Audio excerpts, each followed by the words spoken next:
안녕하세요. 하늘맞이 무속적 정보사 정대입니다. 링크 탈 때 공통적으로 전국에서 어떤 형태의 굿을 하든 한양굿을 하든 이북굿을 하든 전라도굿을 하든 경상도굿을 하든 제주도굿을 하든 거의 공통적으로 무당들이 굿을 하면서 행해지는 것 중에 하나가 이 항아리일 거예요. 항아리.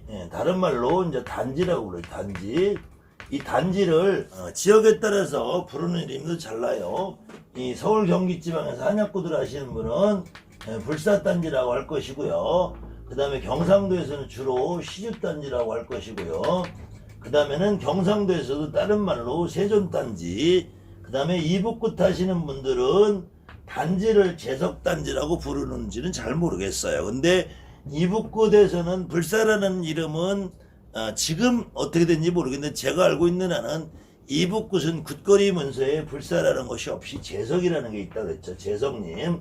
그러면은 이북굿 하는 사람들도 제석단지라고 하는지 잘 모르겠어요. 근데 이 제석단지라고 해놓고 이북굿 하는 저 단상 위에다가 또 칠성상을 차린다고 그래요. 그래서 이 칠성단지라고 하는지 제석단지라고는 잘 모르겠는데 대부분은 지금 현재 전국에 통일되어 가는 이름이 시주단지 아니면은 불사단지 두 가지로 통일이 돼가고 있어요. 아직도 경상도에서 세존단지는 이름이 조금 쓰이고는 있는데 지금 현재 이 항아리를, 이 단지를 우리가 불사단지나 시주단지 두 가지 중에 한 가지로 되는데 그 중에서 전국에서 불사단지라는 이름으로 통용이 되고 있는 상황이다. 그래서 이제 불사라는 이름을 어떻게 이해를 해야 되느냐. 그래서 제가 이 강의도 한 여러 편을 좀 해놨는데 그 강의를 좀 보신 분들은 이해가 좀 빠르실 것이고 그 강의를 못 보신 분들은 좀 이 옛날에 지나간 강의를 찾아보시면 그 다음에는 이 무당내력이라는 책에서는 부루단지라는 말이 나와요. 이 부루단지라는 말도 역사적으로 우리 이 기록상 역사 기록상 헤브루라고 하죠. 헤브루가 이제 동부역이 북부역이 뭐 이런 옛날에 금왕에 나오고 해모서가 나오고 유아부에 나오고 이런 건 역사책을 여러분들도 한번 찾아본데 헤브루의 부루를 따서 부루단지가 다시 불사단지로 바뀌었다 이러는 학설도 있는데 이것은 이농아 씨 학설이고 그 다음에 제가 여러분들한테 말씀드리는 것은 이 고려시대라는 시절을 통해서 우리나라 고려시대에 고려 충렬왕 때 이련이라는 스님이 쓴 삼국유사라는 책이 있어요. 삼국유사. 이 삼국유사라는 책에 정확하게 여러분이나 일반인들이 다 알고 있는 단군에 대한 기록이 나온다며. 단군에 대한 기록이 그 단군에 대한 기록이 나오는 기편의 첫 대목이 뭐라고 되냐면 석유 환국이 있다. 석유 환국이 있다. 저 어딘가에 하늘나라가 있다. 하늘나라. 환국이 있는데 거기에 계신 하느님께서 어쩌고 나가면서 그래서 그 이름하여 위재석이야라고 부른다. 재석님이라고 부른다. 그래서 하느님 이꼬로 재석님이다라고 이련 스님이 삼국유사에서 써놨어요. 그러면서 고려시대에는 절에 가면은 대웅전이 있고 뭐 미륵전이 있고 관음전이 이렇게 전각들 있잖아요. 모셔놓은 양반이 다르게 고려시대 조선시대까지 초기까지만 해도 이 왕궁이나 왕궁 근처에 도관이라고 도교사원을 만들면 이 도교사원 안에 동황태일이라 해서 저 태양을 모신 사당이 있고 그 다음에 천존을 모신 사당이 있고 이 재성님을 모신 사당이 따로 있고 그렇단 말이에요. 이 재성님을 하느님이라고 하는데 이 재성님을 불교에서는 또 어떻게 이야기를 하냐면 우리가 인간이 살고 있는 욕심으로 살고 있는 세상이 있다. 먹어야 되고 싸야 되고 가져야 되고 생각해야 되고 내가 하고 싶은 욕망이 있는 세상에다 욕계라는 세상이 있고요. 욕계라는 세상을 벗어나면 눈으로 보이는 세상, 색계라는 게 있다. 색계. 눈으로 보이기는 하는데 뭐 굳이 소유하거나 뭐 욕심 가지거나 이런 것이 없는 세상이 있다. 그 다음에 그 눈으로 보이고 상상하는 것도 다 벗어버린 세상이 있다. 그래서 이 무색계를 사천 새끼를 18개 18천이 있다고 그래요. 그래서 이 등급이 다 있어요. 이 하늘마다. 하늘마다 등급이 다 있고, 여기를 넘어가야 여기가 이제 부처님과 보살님들이 계시는 이 해탈의 세상인데, 해탈. 이 해탈의 세상까지 가기 전에 육계라는 세상을 우리가 말하면 육도라고 그래요. 6개의 세상이 있다 그래서 육도. 여러분들이 그냥 육도윤회, 윤회설, 육도윤회 그러죠. 그래서 육도라는 거는 천상, 인간, 수라, 축생, 악귀, 지옥이 있는데, 이 육도윤회조 중에서도 천상이라는 세계가 다시 6개의 육천이 있다 해서 6개의 하늘로 나눠진다고 그랬잖아요. 그러니까 이 6개의 하늘을 포함한 것이 이게 육도라는 거예요. 육도. 이 하늘 자체, 이 하늘도 우리가 육도의 윤회의 굴레에 있는 하늘이에요.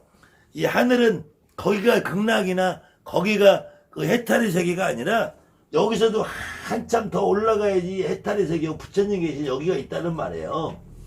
그래서 이 서가모니 부처님이 그 다음에 다른 어떤 모든 부처님이 계신 이 세계보다 한참 이 등급이 벌써 22등, 24, 20, 한 25개다 더 떨어진 여기에 어디에 있냐면은 이 도리천이라는 데 있어. 도리천. 그러니까 이 육도의 6개의 육천 중에서도 여러분들 먼저 얘기한 저 절에 들어가면은 사천왕문을 지나간다 했죠. 이 사천왕 바로 위에 도리천이 있어요.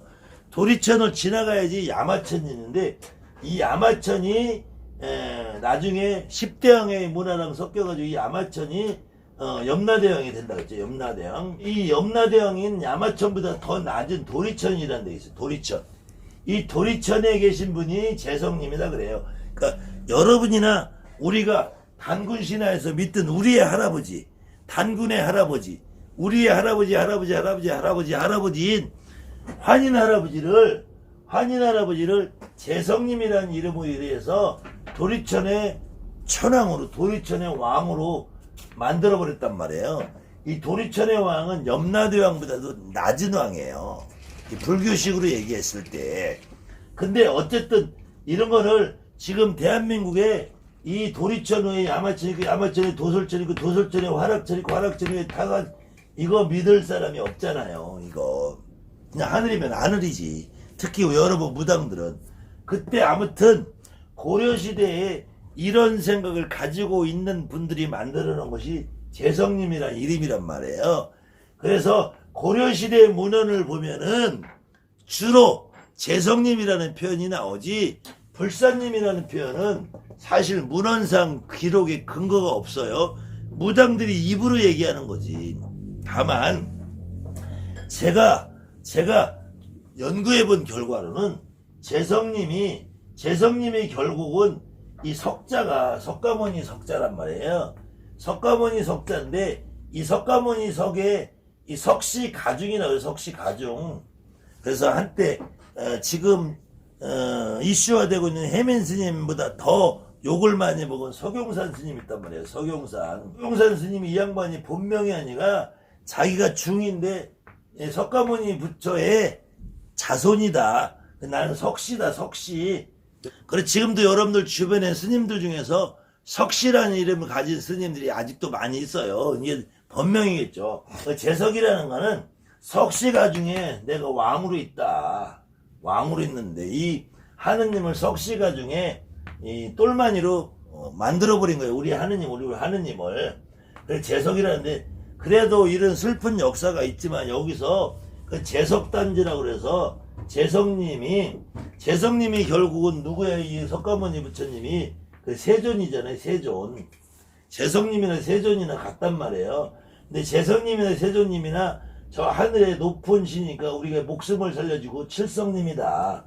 근데 재성님이나 세존님이 결국은 우리한테 씨를 줬다. 씨를 줘서 씨를 준 주인이다. 하느님, 아버지, 할아버지, 나에게 씨를 줘서 씨를 준 주인이다. 그래서 시주가 씨의 주인이다. 그래서 시주로 바뀌고, 이 시주가, 이 재성님은 결국 부처님 아니냐, 부처님인데 부처님은 부처님인데 우리 집에서 모시는 부처님, 우리 집에 내려온 부처님이다. 이게 그래서 불사라고 하는데요. 결국은 이 불사든지 시주든지 세존이든지 재석이든지 칠성이든지 이런 이름이 중요한 게 아니고 이름은 어쨌든 우리가 어떻게 부르느냐지. 이 항아리를 도대체 왜 모시느냐, 왜? 이 왜 모시냐는 이유가 없어요. 결국 항아리라는 거는 이런 모든 이름을 조합을 해봐도 하늘의 상징이란 말이야. 하늘의 상징. 하늘의 상징인데, 하늘을 왜 그러면은 우리가 이 하늘이 결국은 우리한테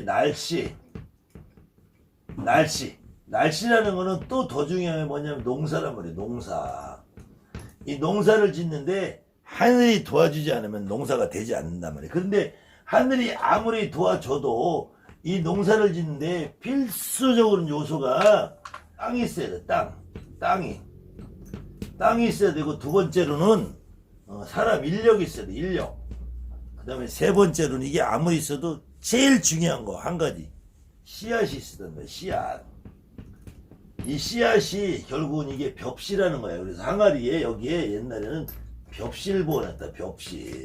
벽시를 보관하고 벽시가 나중에 쌀로 바뀌는 과정이 있는데, 결국은 벽시든 쌀이든 여기에 우리의 목숨이든 생명이든 씨를 주든 이것이 결론은 우리의 생명이다. 생명. 우리의 목숨이다.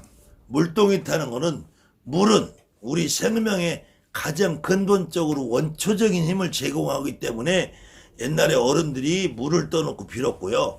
우리 무속인들이 항아리에 쌀을 남아서 단지에서 보관을 하는 것은 결국 우리 가족, 내 가족, 나의 목숨, 생명을 의미한다.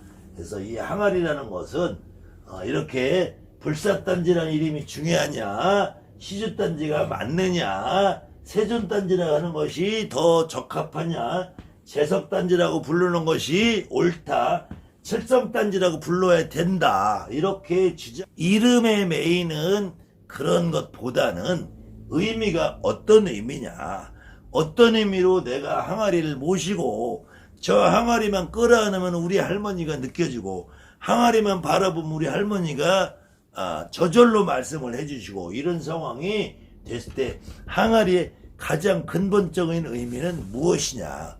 결국은 이렇게 하늘을 상징하는 하늘이 우리에게 날씨를 주고 농사를 잘 되게 해서 풍년이 들게 하는 쌀을 보관하고 벽시를 보관하는 예전에 우리 풍습에서 나온 것이다.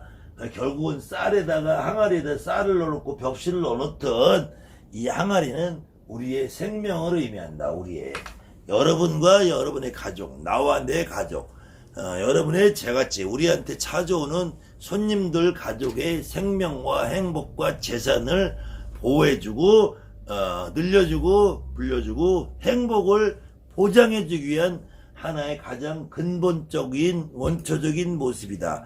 그래서 모든 무당이 지금은 신당에 항아리를 모셔놓고 있습니다. 이 항아리의 종류와 형식과 격식과 모양에 대해서는 제가 다음 시간에 다시 한번 강의를 해드리겠습니다. 감사합니다. 하늘만이 무속대학 정보사 정대합입니다.